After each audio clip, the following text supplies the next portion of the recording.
मेरे प्यारे देशवासियों,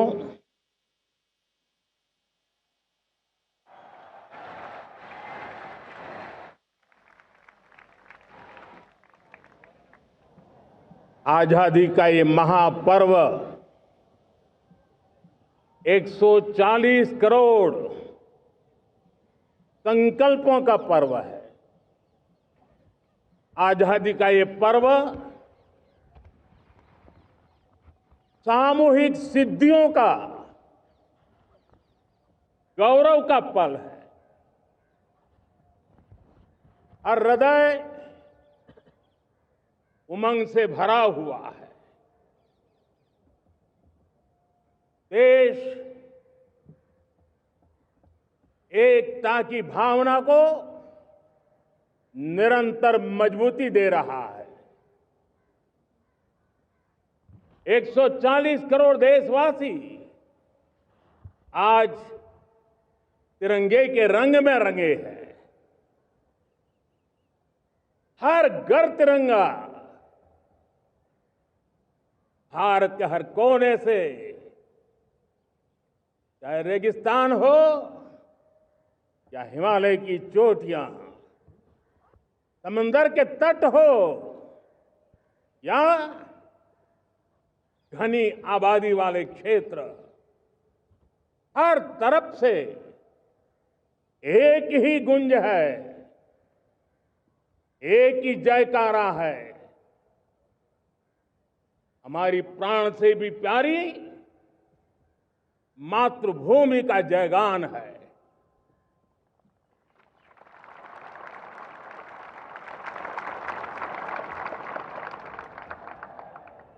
मेरे प्यारे देशवासियों, सन 47 में अनंत संभावनाओं के साथ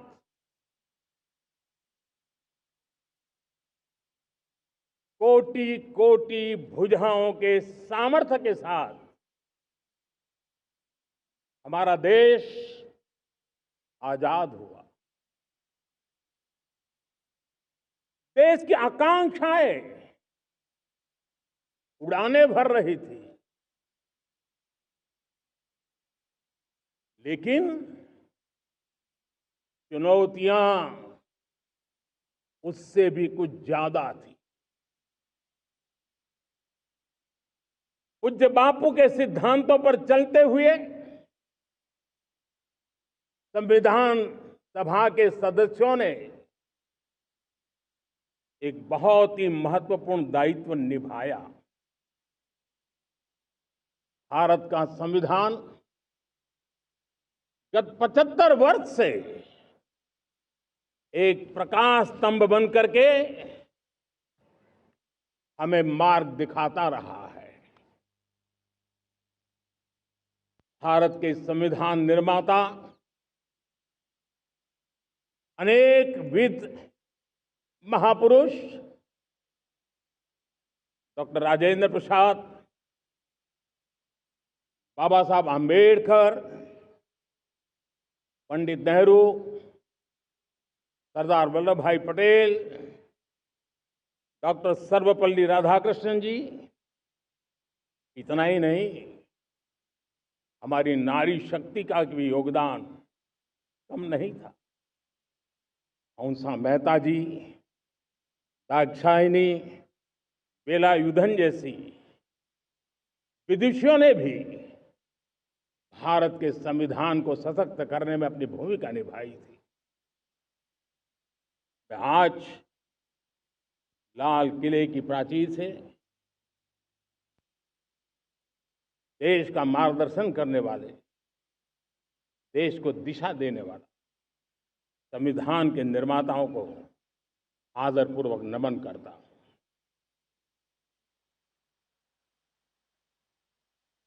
मेरे प्यारे देशवासियों, हम आज डॉक्टर श्यामा प्रसाद मुखर्जी की 125वीं जयंती भी मना रहे हैं। डॉक्टर श्यामा प्रसाद मुखर्जी भारत के संविधान के लिए बलिदान देने वाले देश के पहले महापुरुष थे। संविधान के लिए बलिदान, धारा 370 की दीवार गिराकर एक देश एक संविधान के मंत्र को जब हमने साकार किया तो हमने डॉक्टर श्यामा प्रसाद मुखर्जी को सच्ची श्रद्धांजलि दी। लाल किले पर आज कई विशेष महानुभाव उपस्थित हैं। दूर सुदूर गांव के पंचायतों के सदस्य हैं, ड्रोन दीदी के प्रतिनिधि हैं, लखपति दीदी की प्रतिनिधि हैं, खेल जगत से जुड़े लोग हैं, राष्ट्र जीवन में कुछ न कुछ देने वाले यहां महानुभाव उपस्थित हैं। एक प्रकार से यहां मेरी आंखों के सामने मैं लघु भारत के दर्शन कर रहा हूं और टेक्नोलॉजी के माध्यम से विशाल भारत के साथ भी आज लाल किला जुड़ा हुआ है।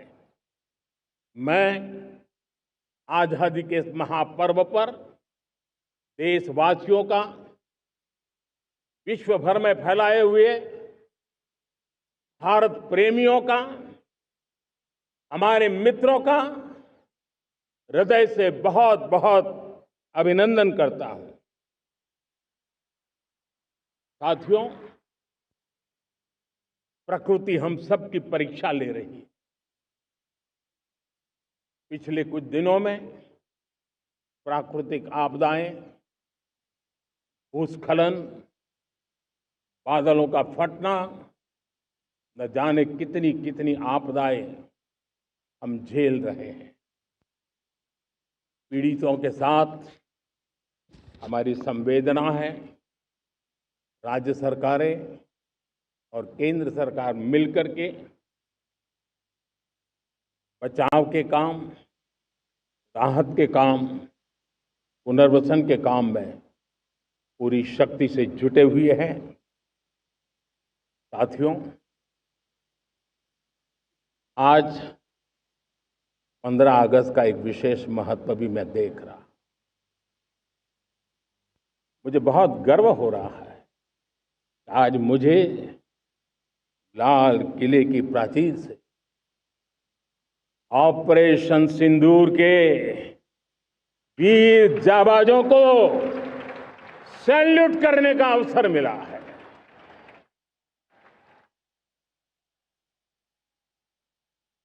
हमारे वीर जाबाज सैनिकों ने दुश्मनों को उनकी कल्पना से परे सजा दी है।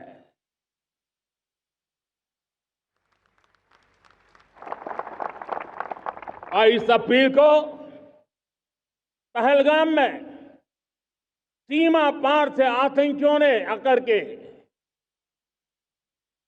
जिस प्रकार का कत्ले आम किया, धर्म पूछ करके लोगों को मारा गया, पत्नी के सामने पति को गोलियां दी, बच्चों के सामने अपने पिता को मौत के घाट उतार दिया गया। पूरा हिंदुस्तान आक्रोश से भरा हुआ था। पूरा विश्व भी इस प्रकार से संहार से चौंक गया था। मेरे प्यारे देशवासियों, ऑपरेशन सिंदूर उसी आक्रोश की अभिव्यक्ति है।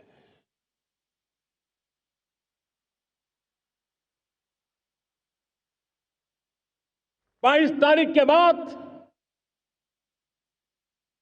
हमने हमारे सेना को खुली छूट दे दी। रणनीति वो तय करे, लक्ष्य वो तय करे, समय भी वो चुने और हमारी सेना ने वो करके दिखाया जो कई दशकों तक कभी हुआ नहीं था।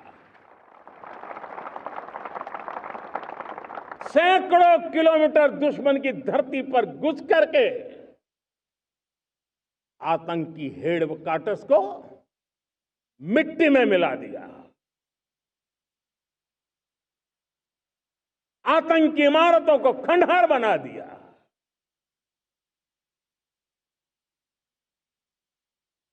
पाकिस्तान की नींद अभी भी उड़ी हुई है।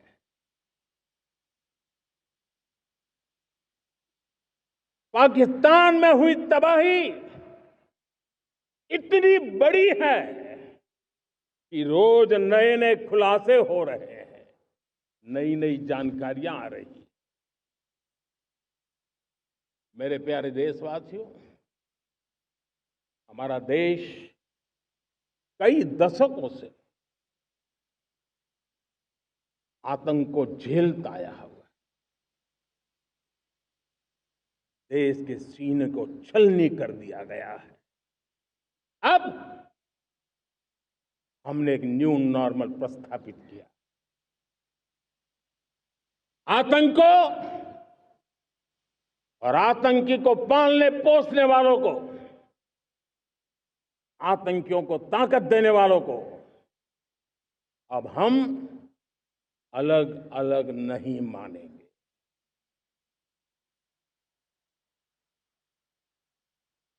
वो मानवता के समान दुश्मन है, उनके बीच कोई फर्क नहीं है। अब भारत ने तय कर लिया है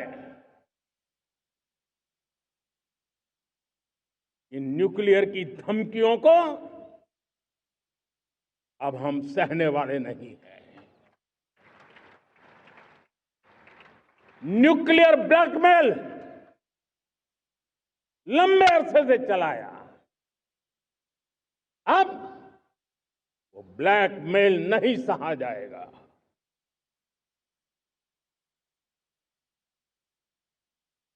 आगे भी अगर दुश्मनों ने ये कोशिश जारी रखी, हमारी सेना तय करेगी,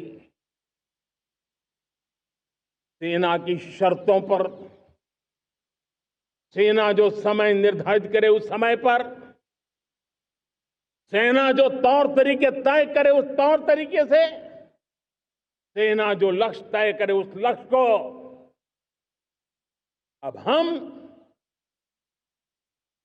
अमल में ला करके रहने वाले हैं।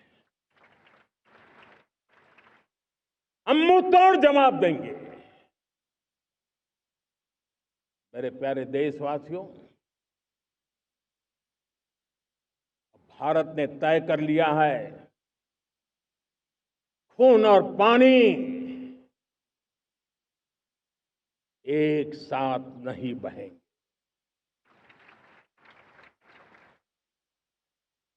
अब देशवासियों को भली भांति पता चला है कि सिंधु का समझौता कितना अन्यायपूर्ण है, कितना एक तरफा है। भारत से निकलती नदियों का पानी दुश्मनों के खेत को सींच रहा है और मेरे देश के किसान, मेरे देश की धरती पानी के बिना प्यासी है।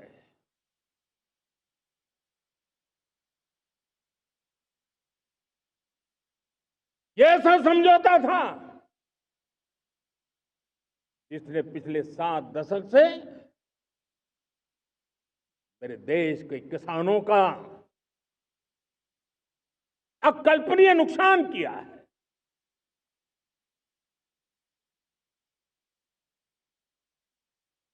अब हिंदुस्तान के हक का जो पानी है उस पर अधिकार सिर्फ और सिर्फ हिंदुस्तान का है, हिंदुस्तान के किसानों का है। भारत कतई सिंधु समझौते को, उस स्वरूप को दशकों तक सहा है, उस स्वरूप को आगे नहीं सहा जाएगा। किसान हित में, राष्ट्र हित में ये समझौता हमें मंजूर नहीं है। मेरे प्यारे देशवासियों, आजादी के लिए असंख्य लोगों ने बलिदान दी, अपनी जवानी खपा दी, जेलों में जिंदगी गुजारी है, फांसी के तख्त पर लटके हैं, कुछ लेने पाने बनने के लिए नहीं, मां भारती के स्वाभिमान के लिए, कोटि कोटि जनों की आजादी के लिए, गुलामी की जंजीरों को तोड़ने के लिए। और मन में एक ही भाव था, स्वाभिमान। साथियों, गुलामी ने हमें निर्धन बना दिया, गुलामी ने हमें निर्भर भी बना दिया, औरों पर हमारी निर्भरता बढ़ती गई। हम सब जानते हैं, आजादी के बाद कोटि कोटि जनों के पेट भरना बड़ी चुनौती थी। लेकिन यही मेरे देश के किसान हैं जिन्होंने खून पसीना एक करके देश के अन्न के भंडार भर दिए।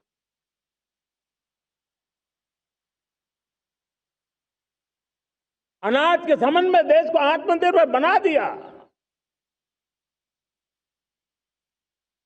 एक राष्ट्र के लिए आत्मसम्मान की सबसे बड़ी कसौटी आज भी उसकी आत्मनिर्भरता है। और मेरे प्यारे देशवासियों, विकसित भारत का आधार भी है आत्मनिर्भर भारत।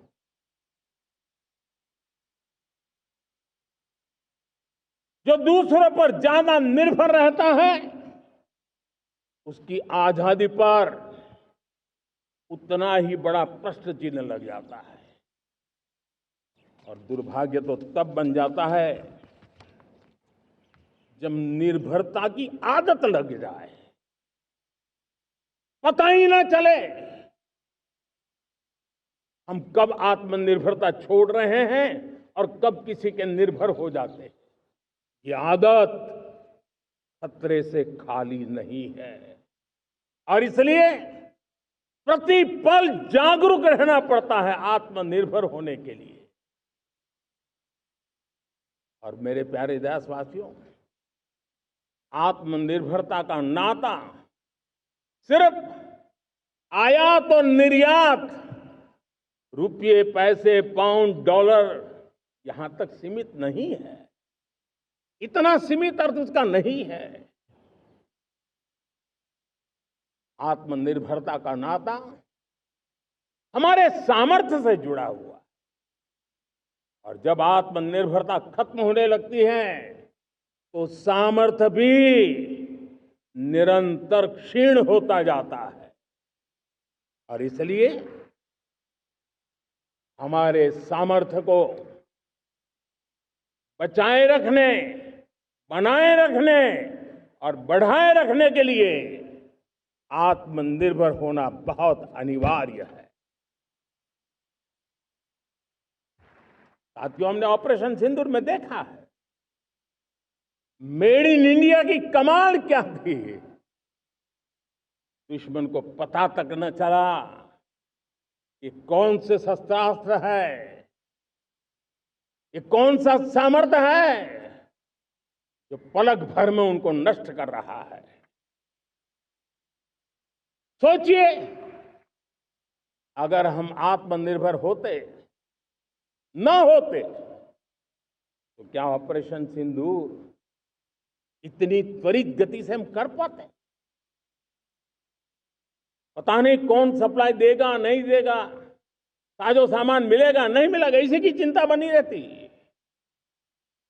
लेकिन हमें मेड इन इंडिया की शक्ति हमारे हाथ में थी, सेना के हाथ में थी।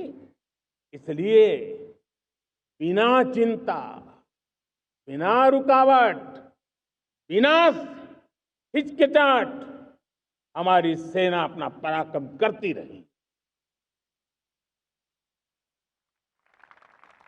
और ये पिछले 10 साल से लगातार डिफेंस के क्षेत्र में आत्मनिर्भरता पर हम एक मिशन लेकर के चले हैं, उसके नतीजे आज नजर आ रहे हैं।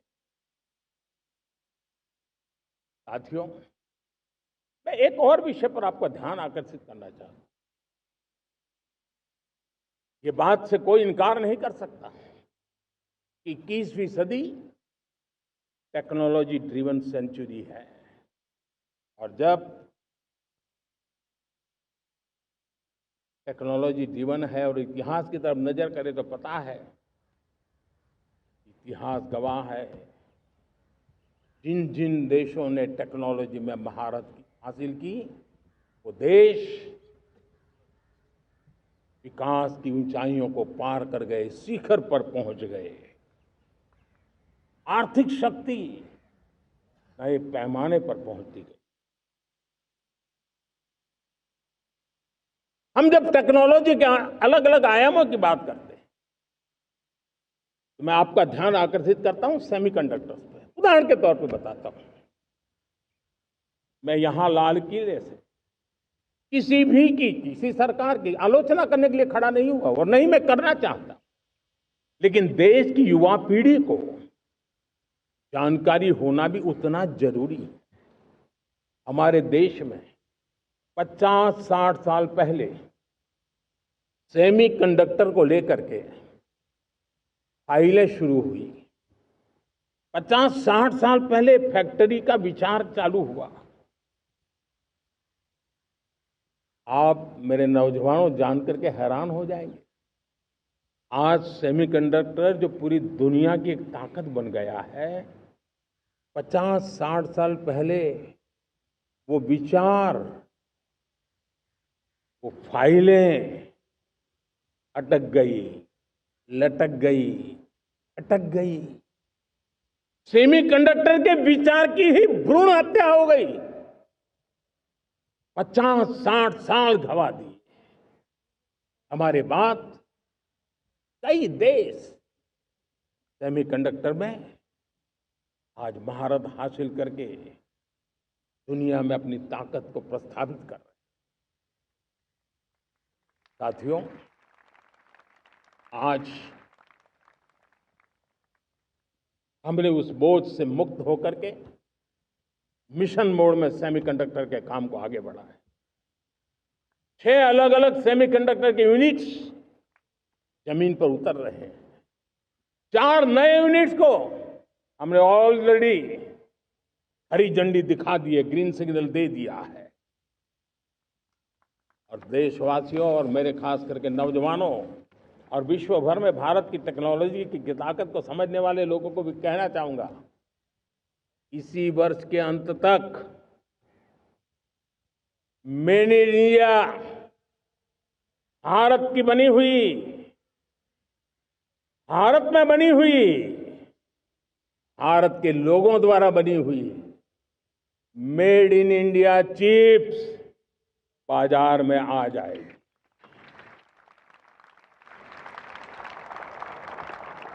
मैं दूसरा उदाहरण देना चाहता हूं। अब ऊर्जा के क्षेत्र में हम सब जानते हैं कि हम एनर्जी के लिए बहुत सारे देशों पर डिपेंडेंट है। पेट्रोल हो, डीजल हो, गैस हो, लाखों करोड़ रुपए हमें खर्च करके लाना पड़ता है। हमें इस संकट से देश को आत्मनिर्भर बनाना, ऊर्जा में आत्मनिर्भर बनाना बहुत जरूरी है। हमने बीड़ा उठाया और आज 11 वर्ष में सोलर एनर्जी 30 गुना बढ़ चुकी है। हम नए नए डैम बना रहे हैं ताकि हाइड्रो का विस्तार हो और हमें क्लीन एनर्जी की उपलब्ध हो। भारत मिशन ग्रीन हाइड्रोजन लेकर के आज हजारों करोड़ रुपए इन्वेस्ट कर रहा है। भविष्य की ऊर्जा को ध्यान में रख करके, ऊर्जा के क्षेत्रों को ध्यान में रख करके भारत न्यूक्लियर एनर्जी पर भी बहुत बड़े इनिशिएटिव ले रहा है। न्यूक्लियर एनर्जी में 10 नए न्यूक्लियर रिएक्टर तेजी से काम कर रहे हैं। 2047 तक, जो कि हमने विकसित भारत का लक्ष्य तय किया है, जब देश की आजादी के 100 साल होंगे, हम परमाणु ऊर्जा क्षमता 10 गुना से भी अधिक बढ़ाने का संकल्प लेकर के आगे बढ़ रहे हैं। मेरे प्यारे देशवासियों, रिफॉर्म एक निरंतर प्रक्रिया है। समयानुकूल परिस्थिति के अनुसार रिफॉर्म करते जाना होता है। हम न्यूक्लियर एनर्जी के क्षेत्र में बहुत बड़े रिफॉर्म लेकर के आए। अब हमने प्राइवेट सेक्टर के लिए भी परमाणु ऊर्जा को उसके द्वार खोल दिए हैं। हम शक्ति को जोड़ना चाहते। मेरे प्यारे देशवासियों, दुनिया जब आज ग्लोबल वार्मिंग को लिए चिंता करती है, तब मैं विश्व को भी बताना चाहता हूं कि भारत ने तय किया था कि हम 2030 तक क्लीन एनर्जी भारत में 50% पहुंचा देंगे। ये लक्ष्य हमारा 2030 तक था। मेरे देशवासियों का सामर्थ्य देखिए, मेरे देशवासियों की संकल्प शक्ति देखिए, मेरे देशवासियों को विकसित भारत बनाने का संकल्प को पूर्ण करने के लिए उनकी दौड़ देखिए। हमने जो लक्ष्य 2030 में तय किया था, वो 50% क्लीन एनर्जी का लक्ष्य 2025 में हमने कर लिया। 5 साल पहले हमने अचीव कर लिया, क्योंकि विश्व के प्रति भी हम उतने ही संवेदनशील हैं, प्रकृति के प्रति भी उतने ही हम जिम्मेवार लोग हैं। मेरे प्यारे देशवासियों, बजट का बहुत बड़ा हिस्सा ये पेट्रोल, डीजल, गैस, इन सबको लाने के लिए खर्च होता था। लाखों करोड़ रुपए चले जाते थे। अगर हम ऊर्जा में डिपेंडेंट न होते, तो वो धन मेरे देश के नौजवानों के भविष्य के लिए काम आता। वो धन मेरे देश के गरीबों को गरीबी के खिलाफ लड़ाई लड़ने में काम आता। वो धन मेरे देश के किसानों के कल्याण में काम आता। वो धन मेरे देश के गांव की परिस्थिति को पलटने के लिए काम आता। लेकिन हमें विदेशों को देना पड़ रहा। अब हम आत्मनिर्भर बनने की दिशा में काम कर रहे हैं। देश को विकसित बनाने के लिए हम अब समुद्र मंथन की तरफ भी जा रहे हैं। हमारे समुद्र के मंथन को आगे बढ़ाते हुए हम समुद्र के भीतर के तेल के भंडार, गैस के भंडार, उसको खोजने की दिशा में एक मिशन मोड में काम करना चाहते हैं। और इसलिए भारत ने national deep water exploration mission शुरू करने जा रहा है। ये ऊर्जा इंडिपेंडेंट बनने के लिए ये हमारी महत्वपूर्ण घोषणा है। मेरे प्यारे देशवासियों, आज पूरा विश्व क्रिटिकल मिनरल को लेकर के बहुत ही सतर्क हो गया है। उसके सामर्थ्य को लोग भली भांति समझने लगे हैं। कल तक जिस तरफ ज्यादा ध्यान नहीं था, वो आज सेंटर स्टेज पे है। हमारे लिए भी क्रिटिकल मिनरल्स में आत्मनिर्भरता बहुत अनिवार्य है। एनर्जी का सेक्टर हो, इंडस्ट्री का सेक्टर हो, रक्षा क्षेत्र हो, टेक्नोलॉजी के हर क्षेत्र हो, आज क्रिटिकल मिनरल्स की टेक्नोलॉजी के अंदर बहुत अहम भूमिका है। और इसलिए नेशनल क्रिटिकल मिशन हमने लॉन्च किया है। 1200 से अधिक स्थानों पर खोज का अभियान चल रहा है और हम क्रिटिकल मिनरल में भी आत्मनिर्भर बनने की दिशा में आगे बढ़ रहे हैं। मेरे प्यारे देशवासियों, स्पेस सेक्टर का कमाल तो हर देशवासी देख रहा, गर्व से भर जा रहा। और हमारे group captain Shubhanshu Shukla space station से लौट चुके हैं और आने वाले कुछ दिनों में वो भारत भी आ रहे हैं। हम स्पेस में भी अपने दम पर आत्मनिर्भर भारत गगनयान की तैयारी कर रहे हैं। हम अपने बलबूते पर हमारा अपना स्पेस स्टेशन बनाने की दिशा में हम काम कर रहे हैं। और पिछले दिनों स्पेस में जो रिफॉर्म किए गए, मुझे बहुत गर्व हो रहा है।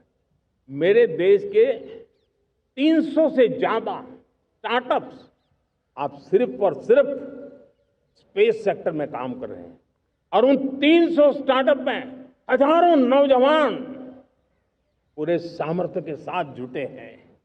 ये है मेरे देश के नौजवानों की ताकत और ये है हमारे देश के नौजवानों के प्रति विश्वास।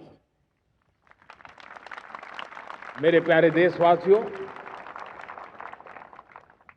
140 करोड़ भारतवासी 2047 में जब आजादी के 100 साल होंगे, विकसित भारत के संकल्प को परिपूर्ण करने के लिए पूरी ताकत से जुटे हैं। इस संकल्प की पूर्ति के लिए भारत आज हर सेक्टर में आधुनिक इकोसिस्टम तैयार कर रहा है और आधुनिक इकोसिस्टम हर क्षेत्र में हमारे देश को आत्मनिर्भर बनाएगा। आज मेरा लाल किले की प्राचीर से मेरे देश के युवा वैज्ञानिकों को, मेरे टैलेंटेड यूथ को, मेरे इंजीनियर्स को और प्रोफेशनल्स को और सरकार के हर विभागों को भी मेरा आह्वान है, क्या हमारा अपना made in India fighter jets के लिए जेट इंजन हमारा होना चाहिए कि नहीं होना चाहिए?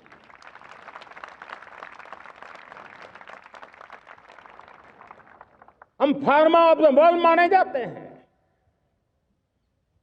वैक्सीन में हम नए नए विक्रम स्थापित करते हैं, लेकिन क्या समय की मांग नहीं है?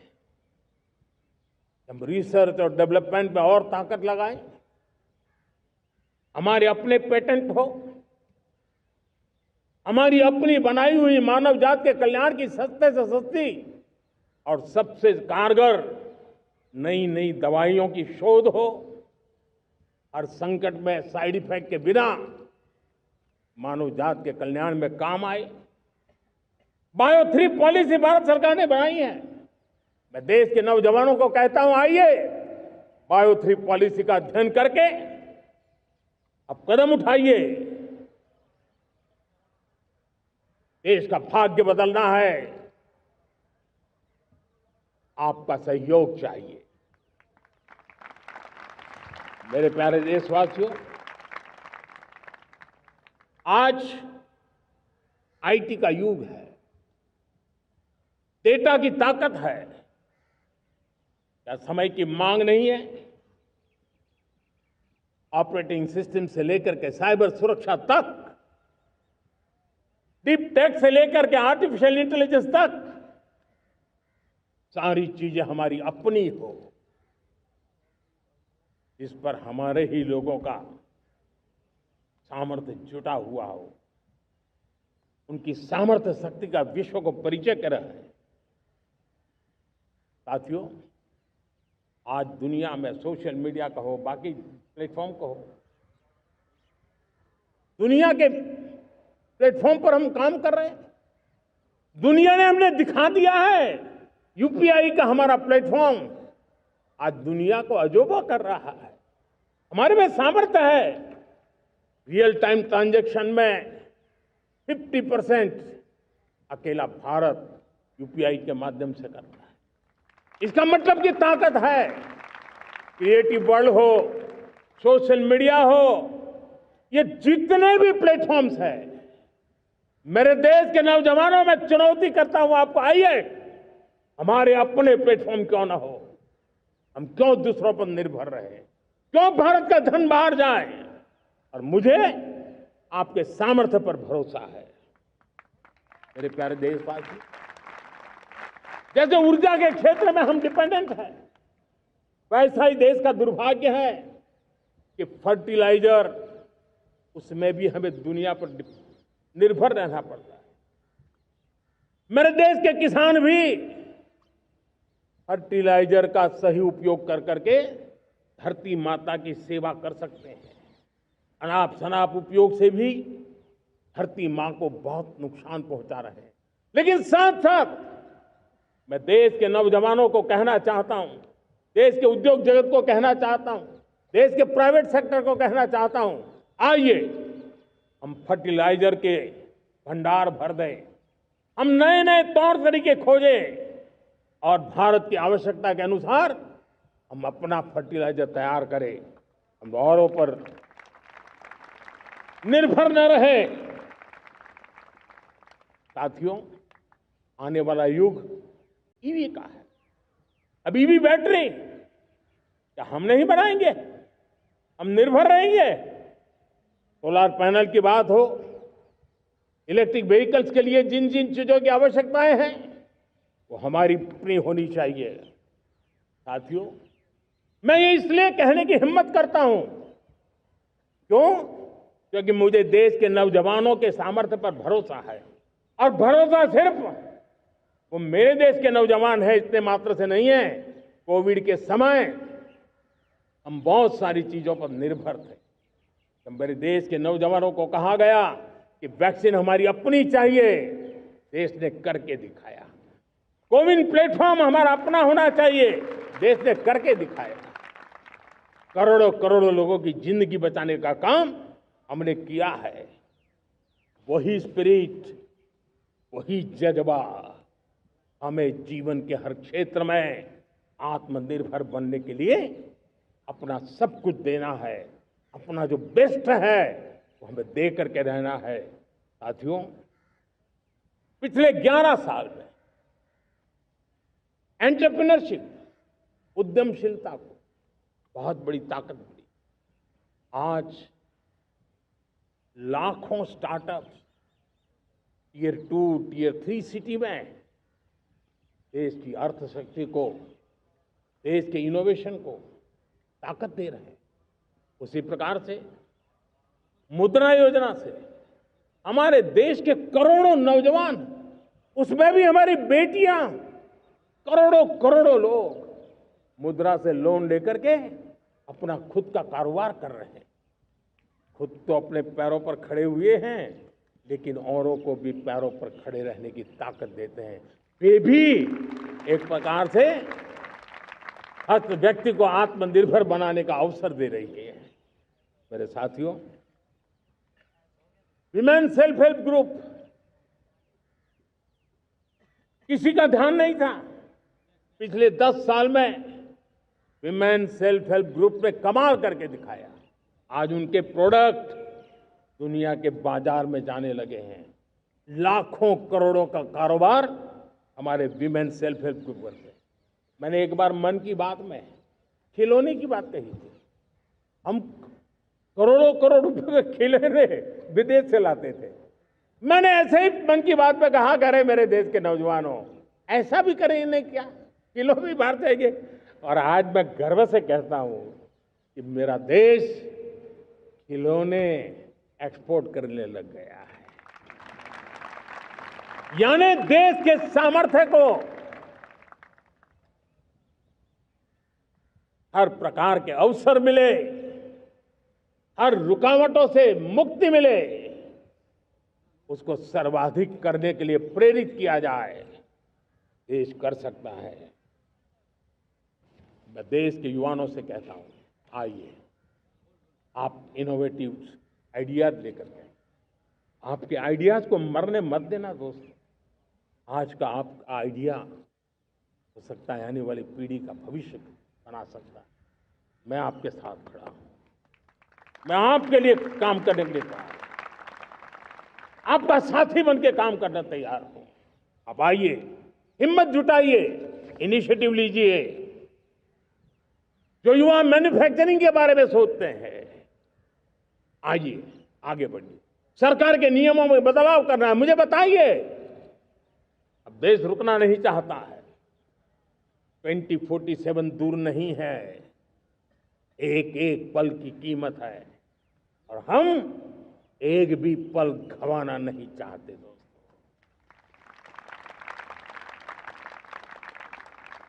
साथियों, ये आगे बढ़ने का अवसर है, बड़े सपने देखने का अवसर है, संकल्प के लिए समर्पित होने का अवसर है। जब सरकार आपके साथ है और मैं स्वयं आपके साथ हूं, तब हम नया इतिहास बना सकते हैं।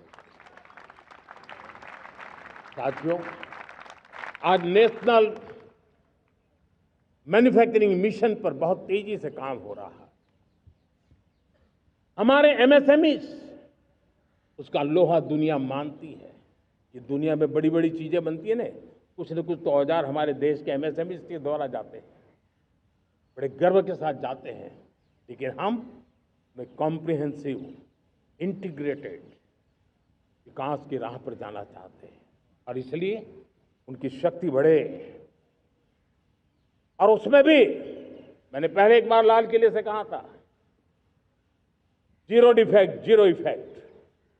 आज कहना चाहता हूं कि हमें विश्व बाजार में अपने सामर्थ्य का लोहा मनवाना है, तो हमें क्वालिटी में निरंतर नई ऊंचाइयों को पार करना।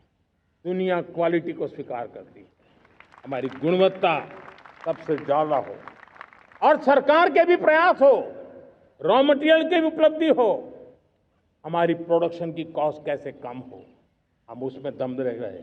और साथियों, हम सभी जो उत्पादन के क्षेत्र में लगे हैं, उन सब का मंत्र होना चाहिए, दाम कम लेकिन दम ज्यादा। हमारी हर प्रोडक्ट का दम ज्यादा हो लेकिन दाम कम हो। इस भाव को लेकर के हमें आगे बढ़ना है। मेरे प्यारे देशवासियों, आजादी के लिए अनगिनत लोगों ने बलिदान दिए हैं। मैंने पहले भी कहा, जवानी खपा दी, फांसी पे लटक गए। क्यों? स्वतंत्र भारत के लिए। 75-100 साल पहले का वो कालखंड याद कीजिए। पूरा देश स्वतंत्र भारत के मंत्र को लेकर के जीता था। आज समय की मांग है, स्वतंत्र भारत का मंत्र लेकर के जीने वालों ने हमें स्वतंत्र भारत दिया। आज 140 करोड़ देशवासियों का एक ही मंत्र होना चाहिए, समृद्ध भारत। अगर कोटि कोटि लोगों के बलिदान से स्वतंत्र भारत हो सकता है, तो कोटि कोटि लोगों के संकल्प से, पुरुषार्थ से, आत्मनिर्भर बनने से वोकल फॉर लोकल की बात करने से, स्वदेशी का मंत्र को जापने से समृद्ध भारत भी बन सकता है। वो पीढ़ी स्वतंत्र भारत के लिए खप गई थी, ये पीढ़ी समृद्ध भारत के लिए नए कदम उठाए, यही समय की मांग है। और इसलिए मैं आज बार बार आग्रह करता हूं और मैं देश के सभी इन्फ्लुएंसर्स को कहना चाहता हूं, इस मंत्र को आगे बढ़ाने में मेरी मदद कीजिए।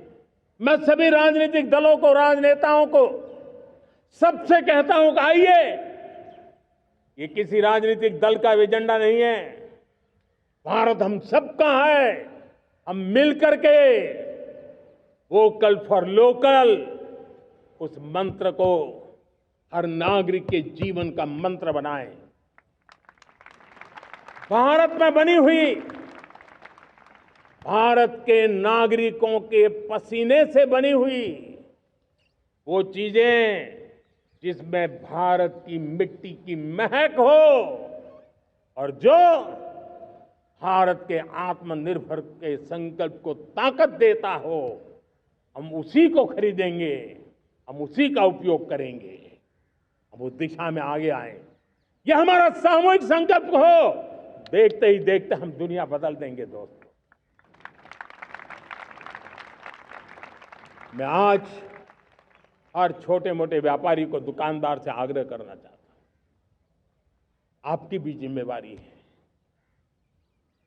हम छोटे थे, हमने कभी बाजार में देखा नहीं था कि शुद्ध घी की दुकान, ऐसे ही लिखा जाता था घी की दुकान। लेकिन समय रहते लोग लिखने लगे शुद्ध घी की दुकान। मैं चाहता हूं देश में ऐसे व्यापारी आगे आए, ऐसे दुकानदार आए कि हाँ स्वदेशी माल बिकता है, वो बोर्ड लगा रहे हैं। हम स्वदेशी का गर्व करने लगे। हम स्वदेशी मजबूरी में नहीं, मजबूती के साथ उपयोग करेंगे, मजबूती के लिए उपयोग करेंगे और जरूरत पड़ी तो औरों को मजबूर करने के लिए उपयोग करेंगे। ये हमारी ताकत होनी चाहिए, ये हमारा मंत्र होना चाहिए। मेरे प्यारे देशवासियों,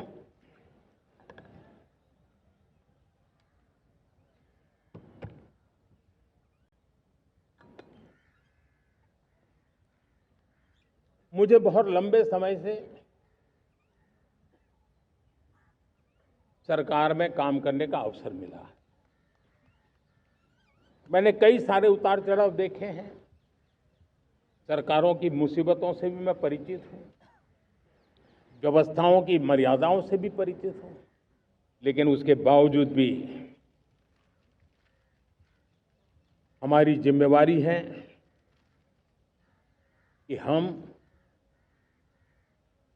किसी की लकीर को छोटी करने में अपनी ताकत बर्बाद न करें।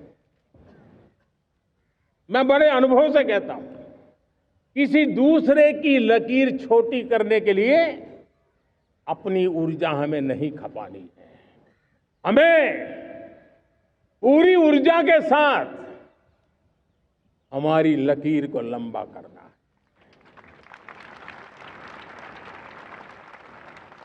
हम अगर अपनी लकीर लंबी करते हैं तो दुनिया भी हमारा लोहा मानेगी। आज जब वैश्विक परिस्थितियों में आर्थिक स्वार्थ दिनों दिन बढ़ रहा है, तब समय की मांग है कि हम उन संकटों के रोते बैठने की जरूरत नहीं है। हिम्मत के साथ हम अपनी लकीर को लंबी करें। और मैं 25 साल के शासन के अनुभव से कह सकता हूं, अगर ये रास्ता हमने चुन लिया, हर किसी ने चुन लिया, तो फिर कोई स्वार्थ हमें अपनी चंगुल में नहीं फंसा सकता है। मेरे प्यारे देशवासियों, बीता दशक रिफॉर्म, परफॉर्म, ट्रांसफॉर्म कर रहा है। लेकिन अब हमें और नई ताकत से जुड़ना है। पिछले दिनों हमने कई रिफॉर्म्स किए, एफडीआई हो, इंश्योरेंस कंपनी की बात हो, विश्व की यूनिवर्सिटीज को भारत के अंदर स्थान देने की बात हो, कई रिफॉर्म्स किए हैं।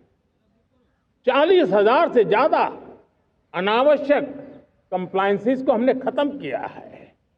इतना ही नहीं, 1500 से अधिक पुराने कानून जो बाबा आदम के जमाने के थे, उन सबको हमने खत्म कर दिया है। हमने दर्जनों कानूनों को सरल करने के लिए संसद में जाकर के जनता के हितों को सर्वोपरि रख करके बदलाव किए हैं।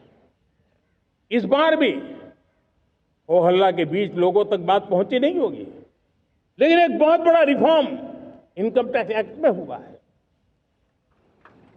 करीब 280 से ज्यादा धाराएं हमने समाप्त करने का निर्णय किया है। और साथियों, सिर्फ आर्थिक मोर्चे पर ही रिफॉर्म नहीं, हमने नागरिक के जीवन को भी आसान बनाने के लिए रिफॉर्म किए। इनकम टैक्स रिफंड की बात हो, रिफॉर्म का परिणाम है। फेसलेस असेसमेंट की बात हो, रिफॉर्म का परिणाम है। 12 लाख तक आज इनकम टैक्स से मुक्ति दे देना, देश का जो भविष्य बनाने में उत्सुक है ऐसा मेरा मध्यम वर्ग का परिवार आज कुला नहीं समा रहा है। कभी किसी ने सोचा नहीं था कि 12 लाख रुपए तक का इनकम टैक्स पर जीरो कर दिया जाएगा। आज कर लिया है। जब देश का सामर्थ्य बढ़ता है तो देशवासियों को लाभ मिलता है। अंग्रेजों के जमाने से दंड संहिता में हम दबे पड़े थे, दंड का भय दिखा करके जीवन चल रहा था। 75 साल आजादी के ऐसे ही गए। हमने दंड संहिता को खत्म कर दिया, न्याय संहिता को ले आए हैं। न्याय संहिता में भारत के नागरिक के प्रति विश्वास का भाव है, भारत के नागरिक के अंदर अपनेपन का भाव है, संवेदनशीलताओं से भरा हुआ है। हमने रिफॉर्म की यात्रा को तेज करने के लिए बीड़ा उठाया। हम बहुत तेजी से आगे बढ़ना चाहते हैं। मैं चाहता हूं देशवासियों, देश के लिए कर रहा हूं, मैं मेरे लिए नहीं कर रहा हूं, किसी का बुरा करने के लिए नहीं कर रहा हूं। मेरे राजनीतिक दल, मेरे प्रतिस्पर्धी साथी भी देश की इस उज्जवल भविष्य के लिए आगे आए, हमारा साथ दे। स्ट्रक्चरल रिफॉर्म्स की बात हो, रेगुलेटरी रिफॉर्म्स की बात हो, पॉलिसी रिफॉर्म की चर्चा हो, प्रोसेस रिफॉर्म की चर्चा हो, प्रोसीड्यूरल रिफॉर्म्स करने की जरूरत हो, हर प्रकार के रिफॉर्म्स ये आज हमने मकसद बना करके चले हैं। और मेरे प्यारे देशवासियों, नेक्स्ट जनरेशन रिफॉर्म्स के लिए हमें एक टास्क फोर्स गठित करने का निर्णय किया है। ये टास्क फोर्स समय सीमा में इस काम को पूरा करे, वर्तमान नियम, कानून, नीतियां, रीतियां 21वीं सदी के अनुकूल, वैश्विक वातावरण में अनुकूल और भारत को 2047 में विकसित राष्ट्र बनाने के संदर्भ में नए सिरे से तैयार हो और उसका समय सीमा में अपना कार्य पूरा करने के लिए इस टास्क फोर्स की रचना की है। साथियों, ये रिफॉर्म के कारण जो नए लोग अपना भविष्य बनाने चाहते हैं उनको तो हिम्मत मिलेगी। हमारे स्टार्टअप्स हो, हमारे लघु उद्योग हो, हमारे गृह उद्योग हो, उन लोग उद्यमियों को उनकी कंप्लायंस कॉस्ट बहुत कम हो जाएगी और उसके कारण उनको एक नई ताकत मिलेगी। जो एक्सपोर्ट की दुनिया में उनको लॉजिस्टिक सपोर्ट के कारण, व्यवस्थाओं में बदलाव के कारण उनको एक बहुत बड़ी ताकत मिलेगी। साथियों, ऐसे ऐसे कानून है हमारे देश में, छोटी छोटी चीजों के लिए जेल में डालने के कानून है। आप हैरान हो जाएंगे, किसी ने नजर नहीं डाली। मैं पीछे लगा हूं, ये मेरे देश के नागरिकों को जेल में बंद करने वाले जो अनावश्यक कानून है वो खत्म होने चाहिए। हम संसद में पहले भी बिल लाए थे, इस बार भी लेके आए हैं। साथियों, इस दिवाली में आपकी डबल दिवाली का काम मैं करने वाला हूं। इस दिवाली में आपको एक बहुत बड़ा तोहफा देशवासियों को मिलने वाला है। पिछले 8 साल से हमने जीएसटी का बहुत बड़ा रिफॉर्म किया। पूरे देश में टैक्स के बर्डन को कम किया, टैक्स की व्यवस्थाओं को सरल किया और 8 साल के बाद समय की मांग है कि हम एक बार उसको रिव्यू करें। हमने एक हाई पावर कमेटी को बिठा करके रिव्यू शुरू किया, राज्यों से भी विचार विमर्श किया और मेरे प्यारे देशवासियों, हम नेक्स्ट जनरेशन जीएसटी रिफॉर्म्स लेकर के आ रहे हैं। ये दिवाली के अंदर आपके लिए तोहफा बन जाएंगे। सामान्य मानवीय की जरूरतों के टैक्स भारी मात्रा में कम कर दिए जाएंगे। बहुत बड़ी सुविधा बढ़ेगी। हमारे एमएसएमई, हमारे लघु उद्यमी, इनको बहुत बड़ा लाभ मिलेगा।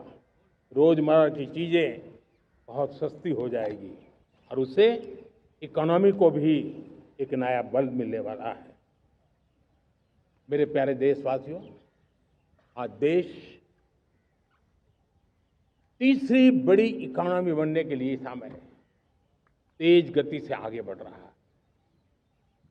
हम दरवाजे खटखटा रहे हैं और बहुत तेजी से हम उसको अचीव भी कर लेंगे।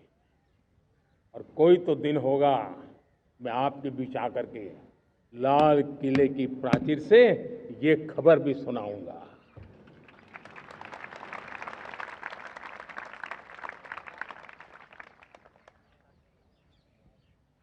आज भारत की अर्थव्यवस्था और आर्थिक स्थिति को लेकर पूरी दुनिया आश्वस्त है।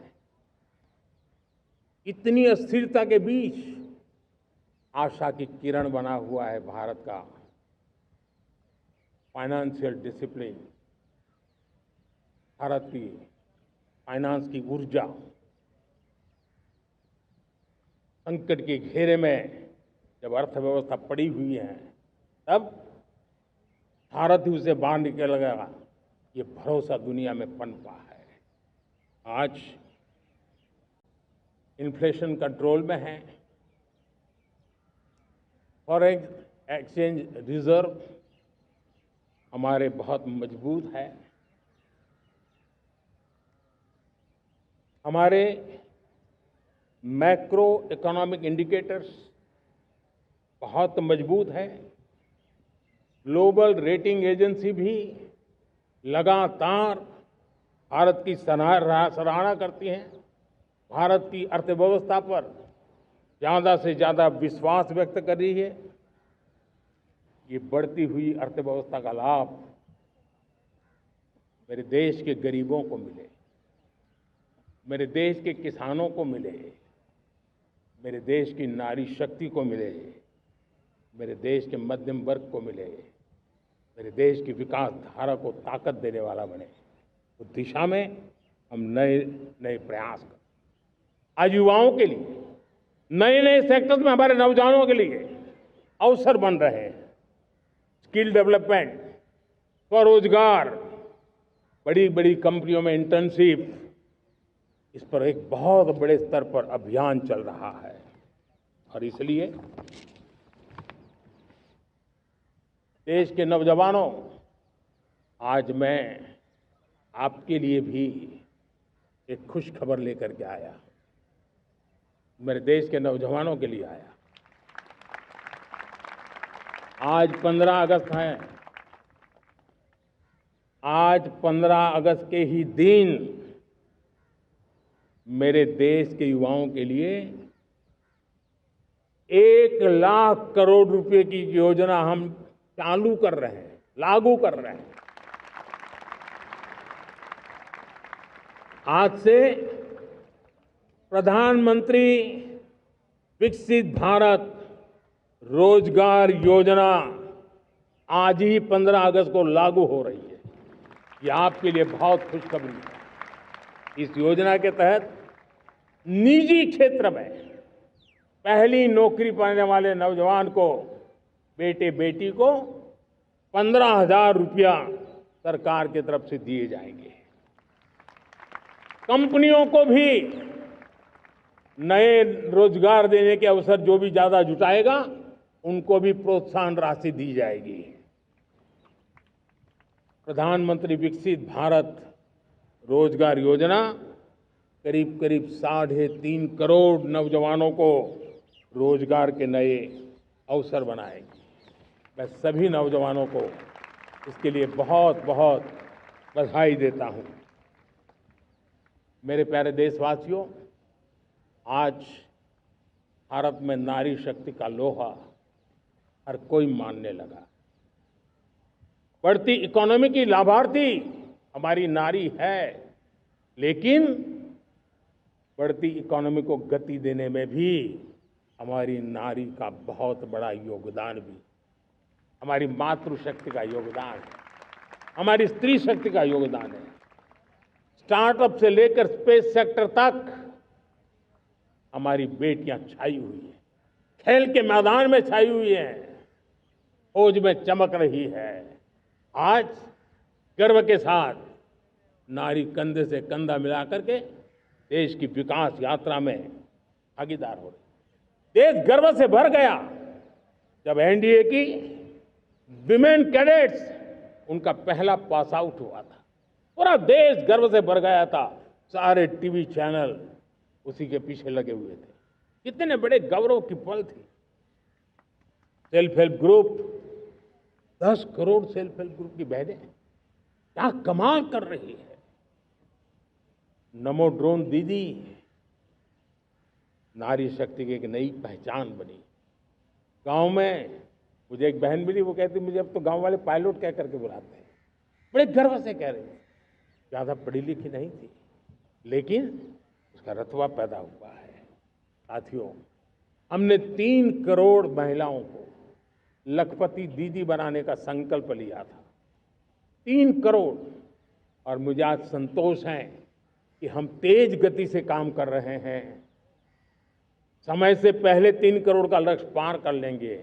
और आज मैं खुशी से देश को बताना चाहता हूं कि मेरे नारी शक्ति का सामर्थ्य देखिए। देखते ही देखते 2 करोड़ महिलाएं लखपति दीदी बन चुकी है। आज कुछ लखपति दीदी हमारे सामने बैठी है। ये है मेरे सामर्थ्य। और मेरा विश्वास है दोस्तों, भारत की विकास यात्रा में उनकी भागीदारी बढ़ने वाली। मेरे प्यारे देशवासियों, मेरे देश के किसानों का भारत की अर्थव्यवस्था में बहुत बड़ा योगदान है। भारत के किसानों की मेहनत रंग ला रही है। पिछले साल अनाज के उत्पादन में मेरे देश के किसानों ने के पुराने सारे विक्रम तोड़ दिए। ये सामर्थ्य है मेरे देश का। इतनी ही जमीन, लेकिन व्यवस्थाएं बदली, पानी पहुंचने लगा, अच्छे सीड्स मिलने लगे, किसानों को अच्छी सुविधाएं मिलने लगी, तो वो अपना सामर्थ्य देश के लिए बढ़ा रहा है। आज भारत दूध, दाल, जूट जैसे उत्पादन में नंबर 1 है दुनिया में। आज दुनिया का दूसरा सबसे बड़ा फिश प्रोड्यूसर। मेरे मछुआरा भाई बहनों की ताकत देखिए। फिश प्रोड्यूशन में दुनिया में हम दूसरे नंबर पर पहुंच चुके हैं। आज भारत चावल, गेहूं, फल और सब्जी के उत्पादन में भी दुनिया में दूसरे नंबर पर पहुंच चुका है। साथियों, आपको खुशी होगी, मेरे देश के किसान जो पैदावार देते हैं, आज वो उत्पादन दुनिया के बाजार में पहुंच रहा है। 4 लाख करोड़ रुपया एग्रो प्रोडक्ट का एक्सपोर्ट हुआ है। ये मेरे देश के किसानों ने हमें ताकत दिखाई है। हम छोटे किसान हो, पशुपालक हो, मछुआरे हो, देश के विकास की अनेक योजनाओं का लाभ आज हम उन तक पहुंचा रहे हैं। पीएम किसान सम्मान निधि हो, रेन वाटर हार्वेस्टिंग हो, सिंचाई की योजनाएं हो, क्वालिटी सीड्स हो, फर्टिलाइजर की आवश्यकता हो, हर क्षेत्र में आज और किसान को एक भरोसा हो गया है फसल बीमा का। वो साहसिक बना रहा, उसका परिणाम भी देश को मिल रहा है।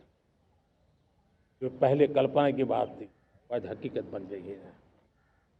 देशवासियों, हमारे देश के पशुधन को बचाने के हमें कोविड की वैक्सीन मुफ्त में मिली, वो तो याद है, लेकिन हम पशुधन के लिए भी अब तक 125 डोज मुफ्त में पशुओं को लगा चुके हैं।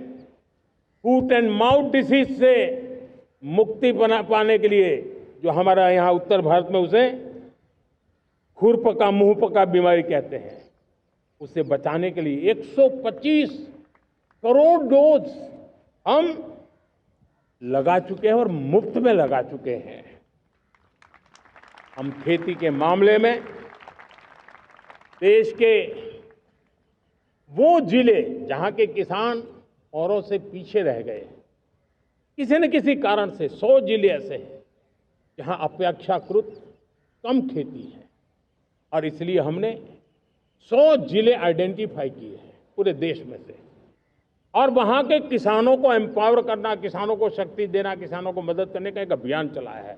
और इसके लिए पीएम धन धान्य कृषि योजना का आरंभ किया है। पीएम धन धान्य कृषि योजना वो देश के 100 जिले जहां थोड़ी सी भी मदद कर देंगे तो वहां का किसान भी भारत के अन्य किसानों की बराबरी कर देगा। मेरे प्यारे देशवासियों, भारत के किसान, भारत के पशुपालक, भारत के मछुआरे, ये हमारी सबसे बड़ी प्राथमिकता है। भारत के किसान, भारत के मछुआरे, भारत के पशुपालक, उनसे जुड़ी किसी भी अहितकारी नीति के आगे मोदी दीवार बन के खड़ा है।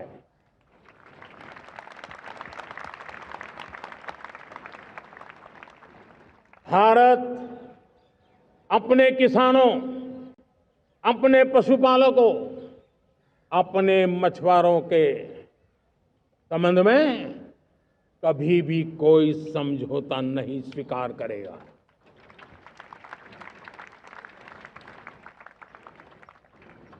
प्यारे देशवासियों, गरीबी क्या होती है मुझे किताबों में पढ़ना नहीं पड़ा है, मैं जानता। सरकार में भी रहा हूं और इसलिए मेरी कोशिश रही है कि सरकार फाइलों में नहीं होनी चाहिए। सरकार देश के नागरिकों की लाइफ में होनी चाहिए। दलित हो, पीड़ित हो, शोषित हो, वंचित हो, उनके लिए सकारात्मक रूप से सरकारें प्रोएक्टिव हो, सरकारें प्रो पीपल हो, उस दिशा में हम निरंतर प्रयास कर रहे हैं। समाज के हर जरूरत व्यक्ति के लिए, कुछ लोगों को लगता है कि सरकार की योजनाएं पहले भी आती थी। जी नहीं, हम सरकार की योजनाओं को जमीन पर उतार रहे हैं, सैचुरेशन पर बल देते हैं। और सामाजिक न्याय का अगर कोई सच्चा एजुकेशन है तो सैचुरेशन में है, जिसमें कोई हकदार छूटे नहीं, हकदार के घर तक सरकार जाए और उसे अपना हक की चीजें मिले, उसके लिए हम काम कर रहे हैं। जनधन अकाउंट जब खोले गए ना, वो सिर्फ बैंक का अकाउंट था ऐसा नहीं है, उसे एक स्वाभिमान मिला था कि बैंक के दरवाजे मेरे लिए भी खुलते हैं, मैं भी बैंक के दरवाजे में जाकर के टेबल पे हाथ रख करके बात कर सकता हूं। ये विश्वास हमने जगाया है। आयुष्मान भारत ने बीमारी को सहने की आदत से मुक्ति दिलाने का और उनको अच्छे स्वास्थ्य के लिए मदद करने का काम और जब हम वरिष्ठ नागरिकों को 5 लाख रुपए से ज्यादा मदद कर करके उनके आरोग्य की चिंता करते हैं। आज पीएम आवास 4 करोड़ गरीबों को घर मिलना मतलब जिंदगी के नए सपने वहां सजते हैं। वो सिर्फ 4 दीवारें नहीं है दोस्तों। रेहड़ी पटरी वालों के लिए पीएम स्वनिधि योजना, जो कभी ब्याज के चक्कर में फंसा रहता था, आज पीएम स्वनिधि से रेहड़ी पटरी वाला भी, और आपने देखा वो यूपीआई से पैसे लेता है, यूपीआई से पैसे देता है। ये बदलाव आखिरी व्यक्ति तक चिंता लोगों की लाइफ में सरकार होनी चाहिए। उसी के कारण ये जमीन से जुड़ी योजनाएं बनती हैं और जमीन से जुड़ी योजनाएं जमीन पर उतरती हैं और जमीन से उतरी हुई योजनाएं जीवन में बदलाव लाने का एक सशक्त माध्यम बन जाती है। एक समय था गरीब हो, पीड़ित हो, आदिवासी हो, वंचित हो, दिव्यांग हो, हमारी विधवा माताएं बहनें हो, अपने हक के लिए दर दर भटकते रहते थे। सरकारी दफ्तरों में चक्कर लगाते लगाते जिंदगी पूरी हो जाती। आज सरकार आपके दरवाजे पर आती है, सैचुरेशन के अप्रोच को लेकर के आती है। करोड़ों लाभार्थियों को सरकारी योजनाओं का लाभ मिल रहा है। डायरेक्ट बेनिफिट ट्रांसफर एक बहुत बड़ा क्रांतिकारी काम हुआ है। साथियों, गरीबी हटाओ के नारे देश ने बहुत सुने हैं, लाल किले से भी सुने, और देश सुन सुन करके थक गया था और देश ने मान लिया था कि गरीबी हट नहीं सकती है। लेकिन जब हम योजनाओं को गरीब के घर तक ले जाते हैं, विश्वास को गरीब के मन में हम पैदा करते हैं, तब मेरे देश के 25 करोड़ गरीब गरीबी को परास्त कर करके, गरीबी से बाहर निकल करके एक नया इतिहास बनाते हैं। आज 10 करोड़ गरीब और 10 वर्ष में 25 करोड़ से ज्यादा गरीब गरीबी को परास्त कर करके गरीबी से बाहर निकले हैं और एक न्यू मिडिल क्लास तैयार हुआ है। मेरे साथियों, ये न्यू मिडिल क्लास और मिडिल क्लास एक ऐसी जुगलबंदी है जिसमें एस्पिरेशन भी है, एफर्ट भी है। वो देश को आगे बढ़ाने के लिए बहुत बड़ा सामर्थ्य बनने वाली है। मेरे प्यारे देशवासियों, बहुत ही निकट भविष्य में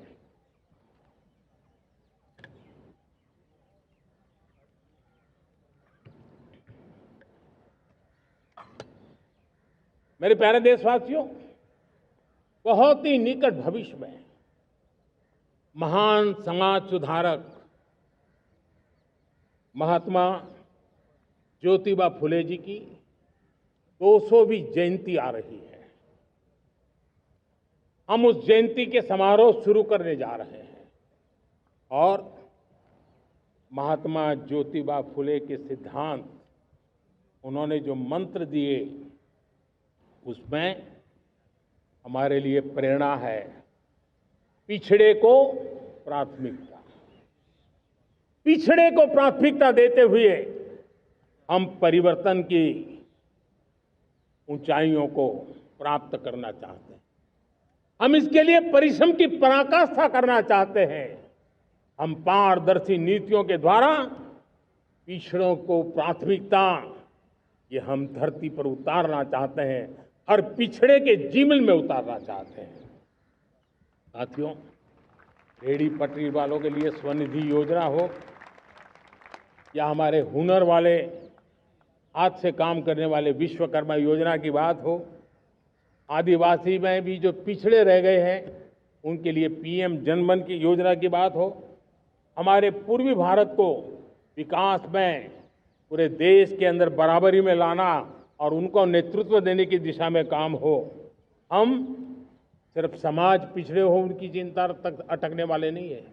जो क्षेत्र पिछड़े हैं उनको भी हम प्राथमिकता देना चाहते हैं। जो जिले पिछड़े रहे हैं हम उनको प्राथमिकता देना चाहते हैं। जो ब्लॉक पिछड़े रहे हैं उनको प्राथमिकता देना चाहते हैं। हमने 100 एस्पिरेशनल डिस्ट्रिक्ट, 500 एस्पिरेशनल ब्लॉक, उसी मिशन में काम किया है। हमने पूर्वी भारत के विकास के लिए हजारों करोड़ रुपए के इंफ्रास्ट्रक्चर के प्रोजेक्ट को बल दिया है। हमने पूर्वी भारत के जीवन को बदल करके देश की विकास यात्रा में भागीदार बनने का। मेरे प्यारे देशवासियों, जीवन हर क्षेत्र में विकास होना चाहिए। विकास के लिए खेल का भी महत्व होता है। और मुझे खुशी है कि एक जमाना था जहाँ बच्चे खेल में अगर समय लगाते हैं तो माँ बाप ज्यादा पसंद नहीं करते थे। आज एकदम से उलट गया है। अगर बच्चे खेलकूद में आगे आते हैं, रुचि लेते हैं, तो माँ बाप गर्व से भर जाते हैं। मैं इसे एक शुभ संकेत मानता हूं। मेरे देश के परिवार के अंदर खेल को प्रोत्साहन का वातावरण मैं देखता हूं, मेरा मन गर्व से भर जाता है। मैं इसे देश के भविष्य के लिए बहुत शुभ संकेत मानता हूं। और साथियों, इस खेल को बढ़ावा देने के लिए हमने नेशनल स्पोर्ट्स पॉलिसी, कई दशकों के बाद हम देश में खेलो भारत नीति को लेकर के आए हैं, ताकि एक खेल जगत का सर्वांगीण विकास का प्रयास हो। स्कूल से लेकर के ओलंपिक तक हम एक पूरा इकोसिस्टम डेवलप करना चाहते हैं। चाहे कोचिंग की व्यवस्था हो, फिटनेस की बात हो, खेल के मैदान हो, खेल की व्यवस्थाएं हो, खेल के लिए आवश्यक साधन हो, लघु उद्योगों को भी खेल के साधन बनाने में मदद करने की बात हो। यानी एक प्रकार से पूरा इकोसिस्टम हम दूर दराज के बच्चों तक पहुंचाना चाहते हैं। लेकिन साथियों, जब मैं फिटनेस की बात करता हूं, जब मैं खेलकूद की बात करता हूं, तो मैं एक चिंता भी आपके सामने रखना चाहता हूं। हमारे देश के हर परिवार को चिंता करनी चाहिए। मोटापा हमारे देश के लिए बहुत बड़ा संकट बनता जा रहा है। आने वाले वर्षों में लोग, जो पंडित लोग हैं वो कहते हैं, जो जानकार लोग कहते हैं, हर तीसरे व्यक्ति में एक व्यक्ति मोटापे का शिकार होगा। हमें मोटापे से बचना है, ओबेसिटी से बचना है। और इसलिए मैंने बाकी सब करना पड़ेगा, लेकिन एक छोटा सा सुझाव दिया था कि परिवार तय करे कि जब खाने का तेल घर में आएगा 10% कम ही आएगा और 10% कम ही उपयोग करेंगे, और हम ओबेसिटी के खिलाफ लड़ाई को जीतने की दिशा में हम अपना योगदान देंगे।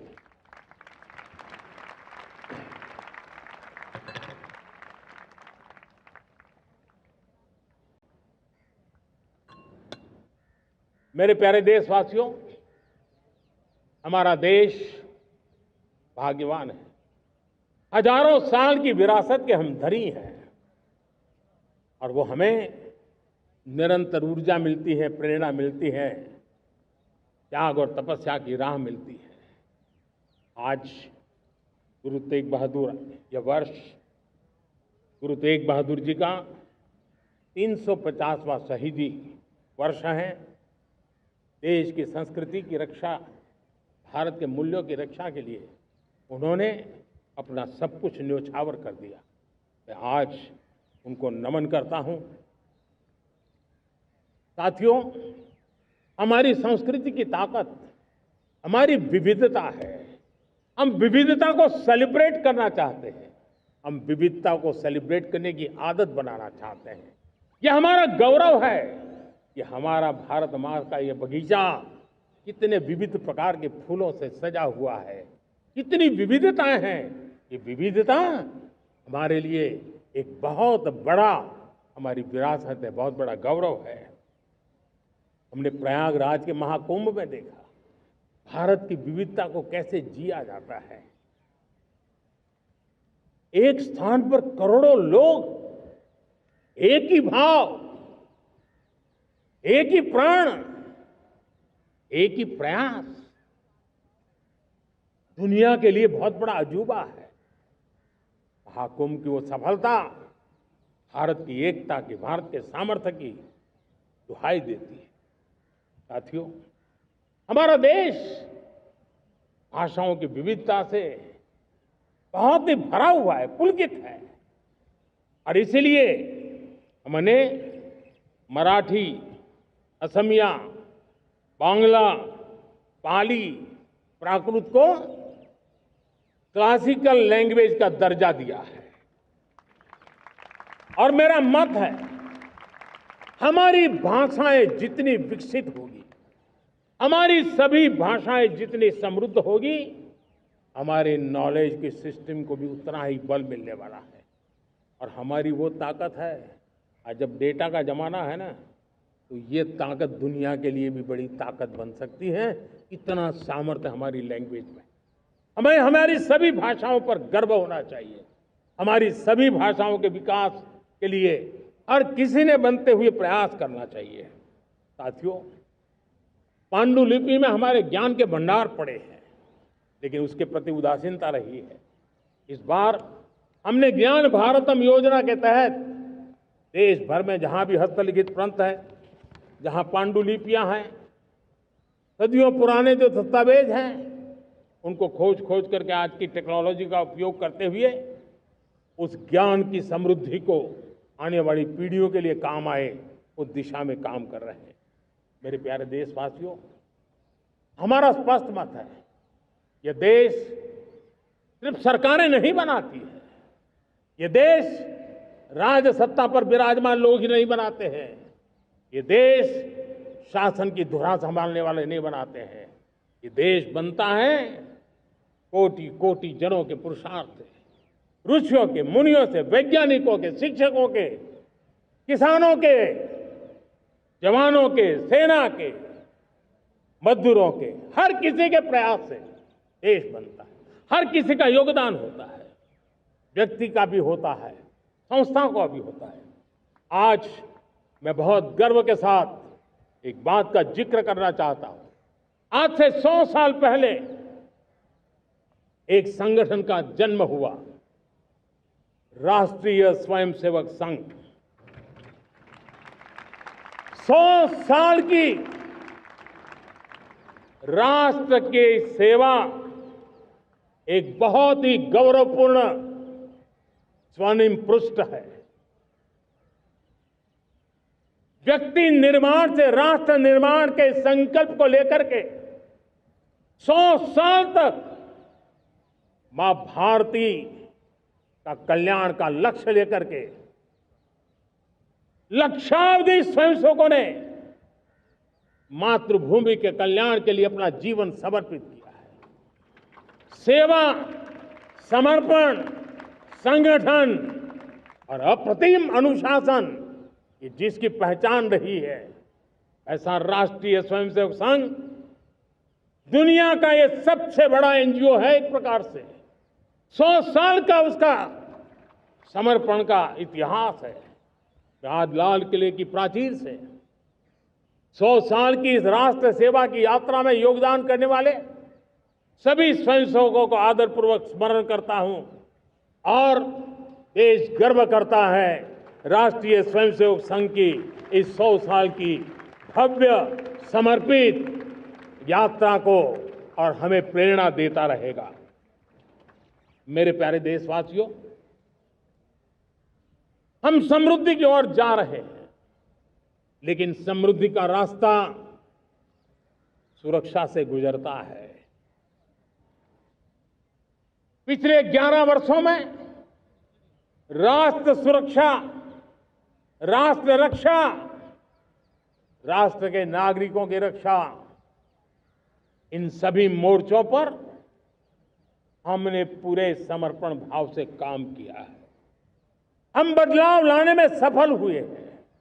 यह देश जानता है कि हमारे देश का बहुत बड़ा जनजातीय क्षेत्र नक्सलवाद की चपेट में, माओवाद की चपेट में पिछले कई दशकों से लहूलुहान हो चुका था। सबसे ज्यादा नुकसान मेरे आदिवासी परिवारों को हुआ। आदिवासी माताओं बहनों ने अपने सपने के होनहार बच्चों को खो दिया। नौजवान बेटे गलत रास्ते पर खींच लिए गए, भटकाए गए, उनकी जीवन को तबाह कर दिया गया। हमने फौलादी हाथ से काम लिया। एक समय था, कभी 125 से ज्यादा जिलों में नक्सलवाद अपनी जड़ें जमा चुका था। माओवाद की चंगुल में हमारे जनजातीय क्षेत्र, हमारे जनजातीय नौजवान फंसे हुए थे और आज 125 जिलों में से कम होते होते हम 20 पर ले आए हैं। उन जनजातीय समाज की सबसे बड़ी हमने सेवा की है। और आप देखिए, एक जमाना था जब बस्तर को याद करते ही माओवाद, नक्सलवाद, बम बंदूक की आवाज सुनाई देती थी। उसी बस्तर में माओवाद नक्सल से मुक्त होने के बाद जब बस्तर के नौजवान ओलंपिक करते हैं, हजारों नौजवान भारत माता की जय बोल करके खेल के मैदान में उतरते हैं, पूरा वातावरण उत्साह से भर जाता है। ये बदलाव देश देख रहा है। जो क्षेत्र कभी रेड कॉरिडोर के रूप में जाने जाते थे, वो आज विकास के ग्रीन कॉरिडोर बन रहे हैं। साथियों, हमारे लिए गर्व की बात है, भारत के नक्शे में जिन क्षेत्रों को लहूलुहान कर दिया गया था, लाल रंग से रंग दिया गया था, हमने वहां संविधान, कानून और विकास का तिरंगा फहरा दिया है। मेरे प्यारे देशवासियों, ये भगवान बिरसा मुंडा की 150वीं जयंती का अवसर है। तब इन जनजातीय क्षेत्रों को नक्सल से मुक्त कर करके, मेरे जनजातीय परिवार के नौजवानों की जिंदगी बचा करके हमने भगवान बिरसा मुंडा को एक सच्ची श्रद्धांजलि दी है।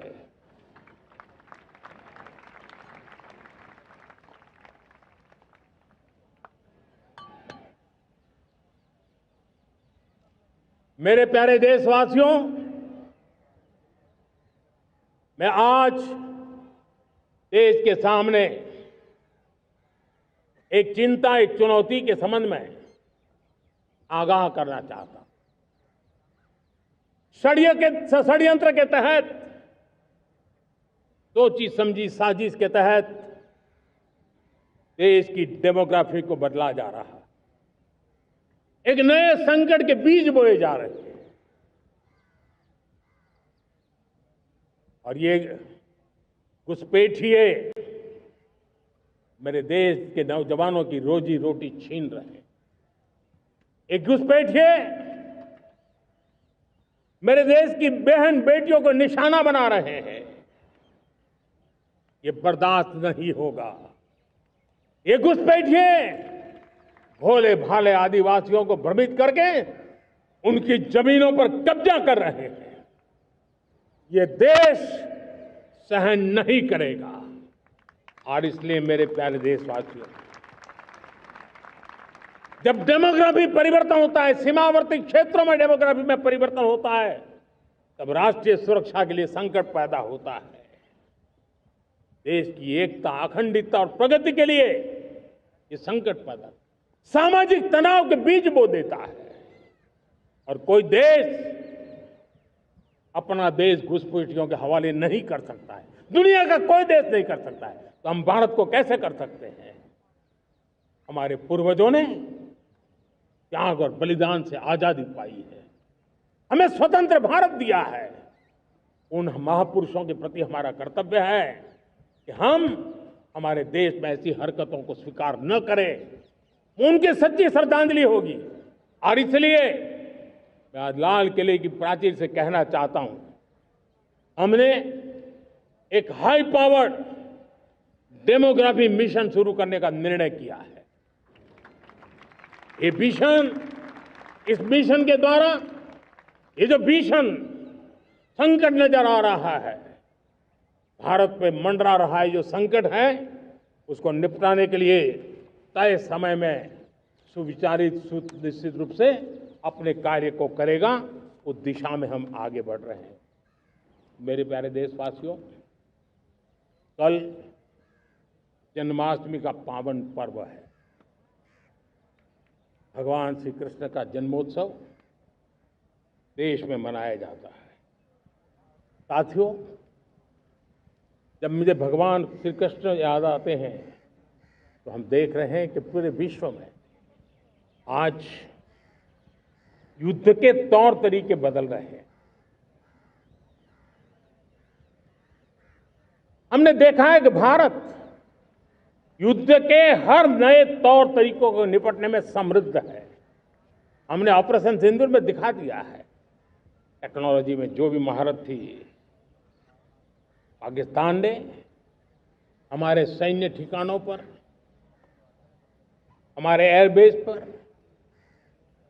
हमारे संवेदनशील स्थानों पर, हमारे आस्था के केंद्रों पर,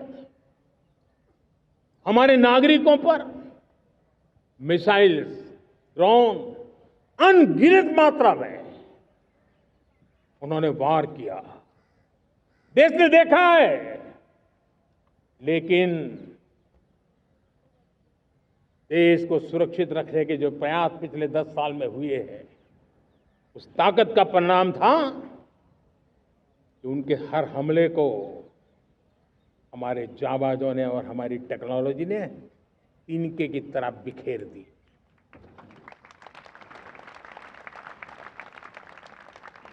रत्ती भर नुकसान नहीं कर पाए। और इसलिए जब युद्ध के मैदान में टेक्नोलॉजी का विस्तार हो रहा है, टेक्नोलॉजी हावी हो रही है, तब राष्ट्र की रक्षा के लिए, देश के नागरिकों की सुरक्षा के लिए हमें भी, हमने जो आज महारत पाई है, वो महारत का और विस्तार करने की जरूरत है। हमने आज जो महारत पाई है, उसको लगातार अपग्रेड करते रहने की आवश्यकता है। और इसलिए साथियों, मैंने एक संकल्प लिया है, मुझे आपके आशीर्वाद चाहिए, कोटि कोटि देशवासियों के आशीर्वाद चाहिए। क्योंकि समृद्धि कितनी ही क्यों न हो, अगर सुरक्षा के प्रति उदासीनता बरतते हैं तो समृद्धि भी किसी काम की नहीं रहती। और इसलिए सुरक्षा का महत्व बहुत बड़ा है। और इसलिए मैं आज लाल किले की प्राचीर से कह रहा हूं, आने वाले 10 साल में 2035 तक राष्ट्र के सभी महत्वपूर्ण स्थलों, जिनमें सामरिक के साथ साथ सिविलियन क्षेत्र भी शामिल है, जैसे अस्पताल हो, रेलवे हो, जो भी आस्था के केंद्र हो, उन्हें टेक्नोलॉजी के नए प्लेटफॉर्म द्वारा पूरी तरह सुरक्षा का कवच दिया जाएगा। ये सुरक्षा का कवच लगातार विस्तार होता जाए, देश का हर नागरिक सुरक्षित महसूस करे। किसी भी प्रकार की टेक्नोलॉजी हम पर वार करने आ जाए, हमारी टेक्नोलॉजी उससे बेहतर सिद्ध हो। और इसलिए आने वाले 10 साल 2035 तक मैं ये राष्ट्रीय सुरक्षा कवच का विस्तार करना चाहता हूं, मजबूती देना चाहता हूं, आधुनिक बनाना चाहता हूं। और इसलिए भगवान श्री कृष्ण से प्रेरणा पाकर के हमने श्री कृष्ण का जो सुदर्शन चक्र था, उस सुदर्शन चक्र की राह को चुना है। आप में से बहुत लोगों को याद होगा, जब महाभारत की लड़ाई चल रही थी, श्री कृष्ण ने अपने सुदर्शन चक्र से सूर्य के प्रकाश को रोक दिया था और दिन में ही अंधेरा कर दिया था। सूर्य प्रकाश को सुदर्शन चक्र से रोक दिया था। और तब अर्जुन ने जो शपथ ली थी जयद्रथ का वध करने की, उस प्रतिज्ञा को अर्जुन पूर्ण कर पाए थे। वो सुदर्शन चक्र के पराक्रम और रणनीति का परिणाम था। अब देश सुदर्शन चक्र मिशन लॉन्च करेगा।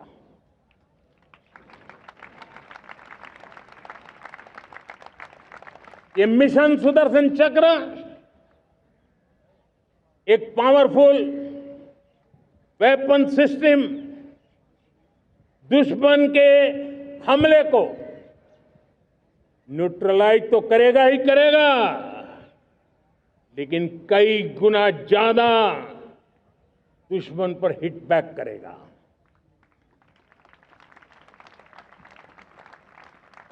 हमने भारत के इस मिशन सुदर्शन चक्र के लिए कुछ मूलभूत बातें भी तय की है। आने वाले 10 सालों में हम उसको प्रखरता से आगे बढ़ाना चाहते हैं। एक तो ये पूरी आधुनिक सिस्टम, इसके लिए रिसर्च, डेवलपमेंट, उसकी मैन्युफैक्चरिंग हमारे देश में ही हो, हमारे देश के नौजवानों के टैलेंट से हो, हमारे देश के लोगों के द्वारा बनी।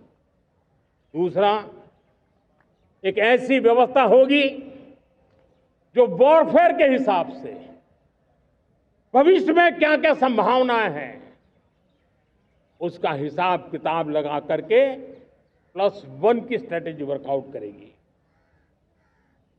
और तीसरा, सुदर्शन चक्र की एक ताकत थी, वो बहुत ही प्रिसाइज, जहां जाना था वहीं जाता था और वापस श्री कृष्ण के पास लौट के आता था। हम इस सुदर्शन चक्र के द्वारा भी टारगेटेड प्रिसाइज एक्शन के लिए भी व्यवस्था को विकसित करने की दिशा में आगे बढ़ेंगे। और इसलिए युद्ध के बदलते तौर तरीकों में राष्ट्र की सुरक्षा, नागरिकों की सुरक्षा के लिए मैं बड़े प्रतिबद्धता के साथ इस कार्य को आगे बढ़ाने के लिए वचन देता हूं। मेरे प्यारे देशवासियों, जब हम लोकतंत्र की बात करते हैं, स्वतंत्र भारत की बात करते हैं, तब हमारा संविधान हमारे लिए सर्वोच्च दीप स्तंभ होता है, हमारा प्रेरणा का केंद्र होता है। लेकिन आज से 50 साल पहले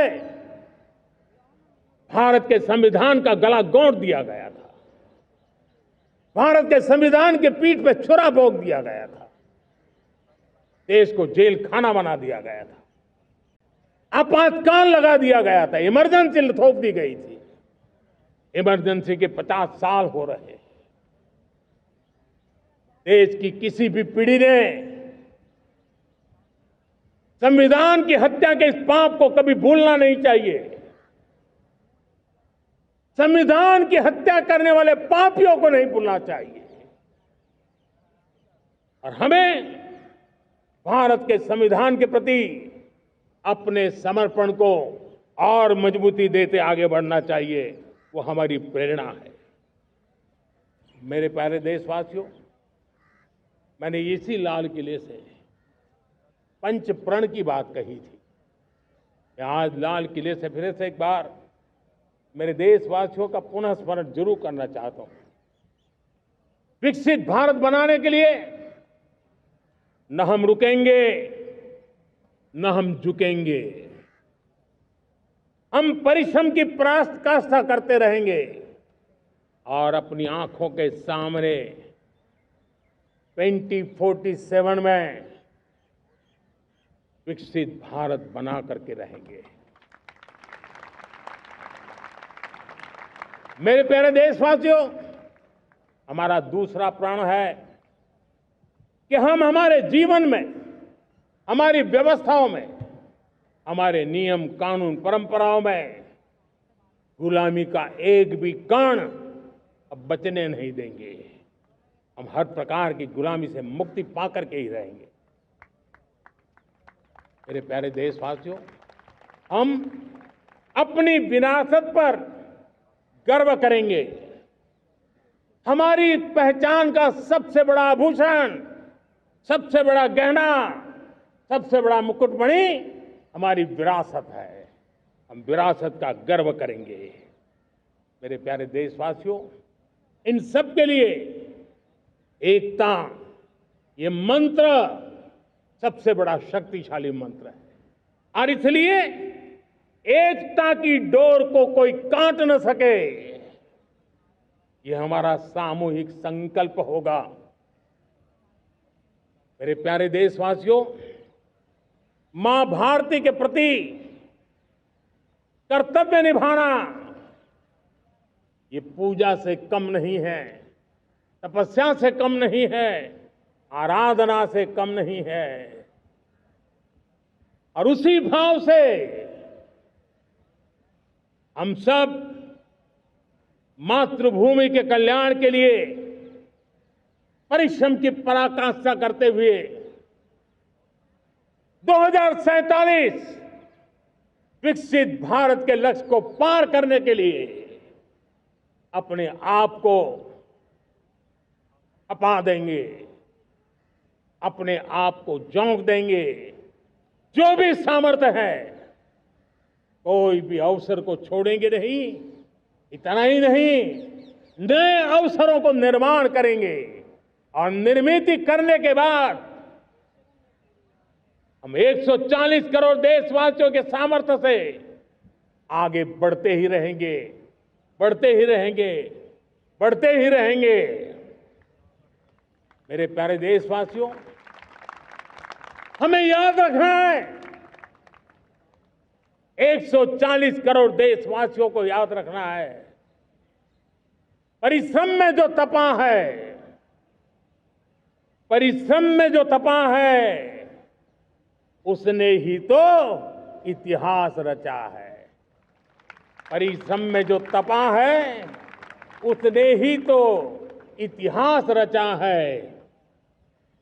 जिसने फौलादी चट्टानों को तोड़ा है, जिसने फौलादी चट्टानों को तोड़ा है, उसने ही समय को मोड़ा है। जिसने फौलादी चट्टानों को तोड़ा है, उसने ही समय को मोड़ा है। और समय को मोड़ देने का भी, समय को मोड़ देने का भी यही समय है, सही समय है।